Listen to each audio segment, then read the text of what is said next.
जहाँ जहाँ बीजेपी रहती है वहाँ वहाँ लापरवाही होती है। उदाहरण देते हैं बिहार का आपका, अरे बिहार तो विचित्र पेपर लीक हुआ, सब विश्व में ऐसा पेपर लीक नहीं हुआ था, प्रश्न पत्र के पीछे आंसर शीट था, यही बिहार। और जितना डायपर लीक नहीं होता है बच्चों का डायपर, उतना मोदी सरकार में पेपर लीक हो जा रहा है। और आपके घर में अगुआ आता कहता है कि आज शादी करना है बच्चे का, आपके बाबूजी से पूछता है कि लड़का क्या करता है, तो आपके बाबूजी क्या कहते हैं कि बेटा हमारा रिटायर हो गया है। ये तो बहुत बड़ा झोल हो जाएगा जी। झोल हो जाएगा कि नहीं हो जाएगा, अच्छा लगेगा। अरे रुको जरा, सब्र करो। भारत अब वैश्विक मंचों पर बोलता है तो पूरी दुनिया बड़े ध्यान से सुनती है। ऐसे मुंडी हिलाओ और बोलो अच्छा है, अच्छा है, मत बत सब ठीक ठाक है, वेरी गुड। बताइए, हमारी रूह क्या उठती है जब उस बच्चे का वीडियो देखते हैं। पूरे देश भर के विद्यार्थियों के साथ छलावा किया है। नरेंद्र मोदी जी जिस दिन देश में लोकसभा का रिजल्ट जारी हो रहा था, ठीक उसी दिन देश में जो है कि नीट का भी रिजल्ट जारी हुआ। लेकिन किसी ने ये सोचा भी नहीं था कि देश में एक साथ 67 बच्चे 1 नंबर स्थान पे आएंगे। नीट के इतिहास में या अन्य किसी भी एग्जाम के इतिहास में ऐसा कभी नहीं हुआ। इतना बड़ा धांधली हो कैसे गया, पटना के लोगों से जानते हैं, इतना बड़ा धांधली कैसे हो सकता है? देखिए, धांधली का जब सरकार होता है ना तो धांधली ही होता है कि सरकार ही धांधली का, 1/3 सरकार, बिना बहुमत की सरकार, अधलंगड़ी सरकार से ही उम्मीद किया जा सकता है। अरे भैया, जब रिजल्ट आना था 10 जून को, तो फिर 4 जून को रिजल्ट क्यों दिया गया? पहला सवाल यहीं पर उठता है। 4 जून को रिजल्ट देने का मुख्य उद्देश्य था कि सभी लोग का ध्यान चुनाव पर रहेगा और इधर से हम धांधली कर देंगे, किसी को अता पता नहीं चलेगा। और अरे बाप रे, ये तो धोती खोल रहा है। सोचिए ना भैया, 67 68 बच्चों का एक ही मार्क्स 720, और 720 संभव ही नहीं भैया। निगेटिव वाला कहाँ गया? निगेटिव वाला कहाँ गया? और कहते ग्रेस मार्क्स का सरासर हो गया कि बच्चों को भविष्य के साथ खिलवाड़ करना। खिलवाड़ी सरकार है, सरकार के साथ खुल खिलवाड़ हो चुका है। तो अब सरकार चाह रही है कि देश की जनता, नौजवान के साथ खिलवाड़ो, किसान के बच्चों के साथ खिलवाड़ो। तो सरकार ज़्यादा ड्रामा नहीं कीजिए। बच्चा के युवाओं के साथ खिलवाड़ नहीं कीजिए। जिस दिन युवा आपको अपना युवा आवाज़ उठाना चालू कर दिया तो जेपी आंदोलन को मत भूलिए। जेपी आंदोलन बिहार से हुआ था और फिर बिहार से नीट आंदोलन शुरू होगा। नीट आंदोलन, नीट पेपर लीक के पीछे सरकार की पूरी तरह साजिश है। आज उनके बच्चे तो कल हमारे भी बच्चे हों, कल मेरा भी बारी आएगा। और बच्चों का जो मांग है उस मांग को पूरा करना चाहिए। मांग उनका है कि पेपर को निरस्त किया जाए, खत्म किया जाए, खारिज किया जाए, फिर से एग्जाम हो। तो इस मांग को होना चाहिए, और नहीं होगा तो फिर तो छात्र आंदोलन करेंगे। और छात्र आंदोलन के साथ हम खड़ा है, कांग्रेस पार्टी खड़ी है। अच्छा, किसी अन्य एग्जाम में भी ऐसा नहीं हुआ था? इतना बड़ा एग्जाम में आखिर इतना बड़ा लापरवाही कैसे? जहाँ जहाँ बीजेपी रहती है वहाँ वहाँ लापरवाही होती है। उदाहरण देते हैं बिहार का आपका, अरे बिहार तो विचित्र पेपर लीक हुआ, सब विश्व में ऐसा पेपर लीक नहीं हुआ था, प्रश्न पत्र के पीछे आंसर शीट था, यही बिहार। हार के आगे जीत है, प्रश्न पत्र के पीछे आंसर शीट है, यही बिहार। एडमिट कार्ड के पीछे आंसर शीट था। हम इतना 10वां 11वां 12वां क्या क्या पढ़ा लिखा लोग बच्चा, उसमें कभी आंसर के क्वेश्चन के पीछे आंसर नहीं था। लेकिन ये मोदी सरकार के पीछे क्वेश्चन के पीछे आंसर शीट रहा है। और जितना डायपर लीक नहीं होता है बच्चों का डायपर, उतना मोदी सरकार में पेपर लीक हो जा रहा है। तो ये सरकार लीक की सरकार है, ये सरकार घोटालों की सरकार है। तो इससे उम्मीद भी क्या जा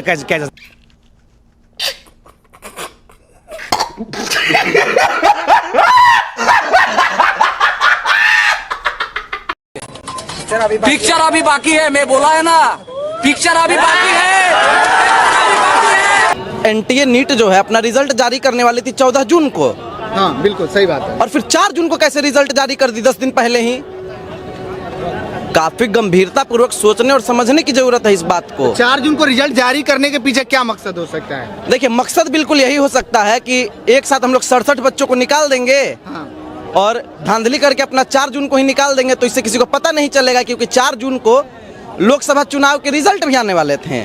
तो देश की जनता और जितने भी पत्रकार हैं या फिर गोदी मीडिया है, उसका फोकस रहेगा उस पर कि प्रधानमंत्री जी 400 पार करेंगे कि नहीं करेंगे। बाकी तो छात्र से कोई मतलब नहीं है, ना देश की गोदी मीडिया को है, ना हमारे प्रधानमंत्री जी को है। तो जो क्या बात कर रहे हैं?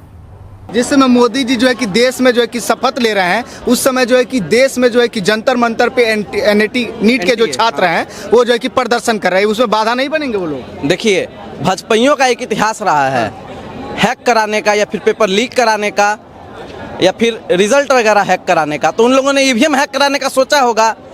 तो हो सकता है कि हमारे आदरणीय फर्जी चाणक्य जी एनडीए टाइप कर रहे होंगे, तो एनडीए की जगह एनटीए लिखा गया। अच्छा, तब जाके बात समझ में आती है ससुरी। हाँ, तो इसीलिए गड़बड़ी हो गया। इसीलिए अच्छा, आज गड़बड़ी तक हो गया। इतिहास में कभी ऐसा नहीं हुआ कि एक साथ इतने सारे बच्चे एक नंबर स्थान पे आ जाए। बिल्कुल। कोई भी एग्जाम हो इतना कभी नहीं हुआ है। 1 2 3 4 5 बच्चे मुश्किल से मुश्किल फुल में फुल मार्क्स लाते थे, लेकिन 67 बच्चों का इस तरह से, सोचने वाली बात है। ऐसा कैसे संभव है? इस बात का जवाब देना चाहिए हमारे प्रधानमंत्री जी को भी, हमारे देश के जो केंद्रीय आदरणीय शिक्षा मंत्री हैं उनको भी जवाब देना चाहिए इस बात का। लेकिन वो लोग एकदम चुप हैं अभी, और टीवी भी यही दिखा रहा है, जो भी गोदी मीडिया है वो यही दिखा रही है कि आदरणीय प्रधानमंत्री जी आज तीसरी बार प्रधानमंत्री पद की शपथ लेंगे। मोदी 3.0, ये फलाने बदलाव होने वाले हैं। मोदी के हनुमान को मिलेगा फलाना मंत्रालय। की बात अग्निवीर के बारे में क्या सोचते हो? अग्निवीर जो एसके मतलब जो आया था उसको बहुत लोग समर्थन किया, आप क्या देखते हैं उसको? देखिए, अग्निवीर ज्यादा कुछ नहीं था, यही था कि 4 साल ढील दा, नौकरी दे के छीन ला, गरम मिजाज हमारा आर्मी वाला फील दा। तो मैंने हमने खाली आर्मी के फील लेवल आयल हैं। देश का एक ऐसा व्यक्ति जिसकी आयु 73 वर्ष है कहता है कि मुझे 5 साल और मौका दे दीजिए, प्रधानमंत्री बनना है। और देश के युवाओं को कहता है कि 17 साल में आप लोग नौकरी ज्वाइन कीजिए, 21 साल में रिटायर हो जाइए। अभी आपका उम्र कितना हो रहा है? लगभग 24 के आसपास। चलिए 24 साल हो रहा होगा। अगर आप 17 साल में अग्निवीर बन गए होते, 21 में रिटायर हो गए रहते, और आपके घर में अगुआ आता कहता है कि आज शादी करना है बच्चे का, आपके बाबूजी से पूछता है कि लड़का क्या करता है, तो आपके बाबूजी क्या कहते हैं कि बेटा हमारा रिटायर हो गया है। ये तो बहुत बड़ा झोल हो जाएगा जी। झोल हो जाएगा कि नहीं हो जाएगा? अच्छा लगेगा। आइए देखते हैं, मजा आएगा। तो अग्निवीर को खत्म करना चाहिए, नहीं तो नीतीश जी और नायडू जी मिलकर के मोदी जी को अग्निवीर बना देंगे। अभी भी लगता है कि सरकार जो है कि किसी भी वक्त पलट सकती है। देखिए, तब और क्या, सरकार बिल्कुल पलट सकती है। नीतीश जी इधर आ जाए, नायडू जी इधर आ जाए, तो मोदी जी अग्निवीर बनेंगे कि नहीं बनेंगे, आप बताइए। आगे बोल। नहीं पता। बता भाई मेरा भाई। आपकी बात तो सही है, लेकिन आएंगे तब ना, अग्निवीर बन जाएंगे, आएंगे तब ना। ओहो, क्यों नहीं आ सकते हैं? आप नीतीश जी का इतिहास देखिए, नायडू जी का इतिहास देखिए। आ जाएंगे। एनडीए का फुल फॉर्म ही है महाराज नायडू डिपेंडेंट अलायंस या फिर नीतीश डिपेंडेंट अलायंस। तो जो पूरा का पूरा अलायंस नीतीश जी पे डिपेंडेंट हो, जो पूरा का पूरा अलायंस नायडू जी पे डिपेंडेंट हो, तो वो अग्निवीर का मांग कर रहा है। सोचिए। दादा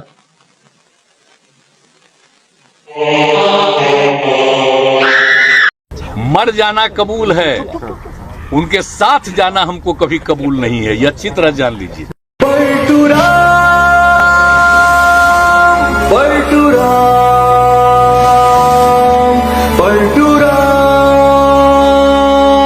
अब तुम लोग गलती से अगर नए हो तो सब्सक्राइब करो, वो जो लाल वाला बटन है उस पर अपने जीजा जी फेंक के मारो या फूफा जी, मुझे नहीं पता, बस क्लिक हो जाना चाहिए। अब मैं भी जा रहा हूं, मुझे